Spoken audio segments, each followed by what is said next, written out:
Ayan, kanta ng mga strong and independent woman. Yung mga babaeng alamang gusto nila sa buhay, go-getter. Wow! Yan. Independent and strong, no? Na at the same time, nagwi-wish din na sana makahanap sila ng lalaking ipapa-feel sa kanila na sila naman ay Disney princess. 'Di ba? Minsan kapag ka-independent person, kayo na nga hanapin mo sa partner. Yung partner na ipapa-feel sa'yo na hindi ko na kailangan mag-isip, siya na yung bahala sa akin. Ganon! 'Di ba? Parang kasi all this time, I'm always in charge, 'di ba? Ikaw yung laging punong abala. Pero pag kasama mo siya, ay wala kang gagawin, Disney princess ka. Siya ang bahala sa'yo. Ang sarap ng ganon, 'di ba?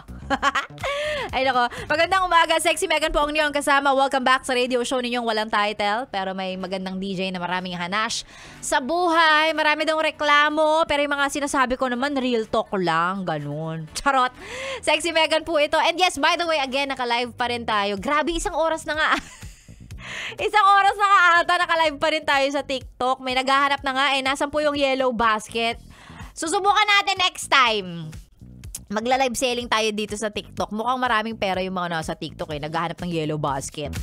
Pag may binenta ako, may magbibilihan sila. Madalang mag-live. Hoy, hindi ako madalang mag-live ha. So, kailangan mo talagang sabihin habang naka-on air ako na madalang ako mag-live. Hindi ang sipag ko kaya. Lagi po ko madalas mag-live si Sexy Megan Monday, Wednesdays, and Friday. So, ayan. Kayo na lang pong bahalang maghanap kung saan mga social media accounts namin yan. Pwedeng sa Facebook, pwede rin sa TikTok, sometimes sa Instagram. So, kayo na bahala, guys. Okay? Madalang daw mag-live. Grabe kayo sa akin. Sipag ko kaya. Eto muna, bago tayo magkalimutan, ayan, yung ating topic ngayong umaga para sa radio show nating walang title, pero of course may topic for today. And that is, ano yung mga moments o mga pagkakataon na mapapasabi ka na lang ng, kailangan pa bang sabihin yun? Yan. Parang, kailangan pa bang sabihin yun? Sure ka ba? May kasamang ganun yun Ayan, kailangan pa ba sabihin yun? Kainis Ayan, may kasamang inis na yan para sa mga bagay na parang di ba dapat alam mo na yun?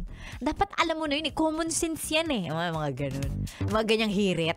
So yeah, moments and mga pagkakataon that make you say, kailangan pa bang sabihin yun? Yan. Iba po yung yung kailangan pa bang i-memorize yan? Labrejo yun yung kabila yun.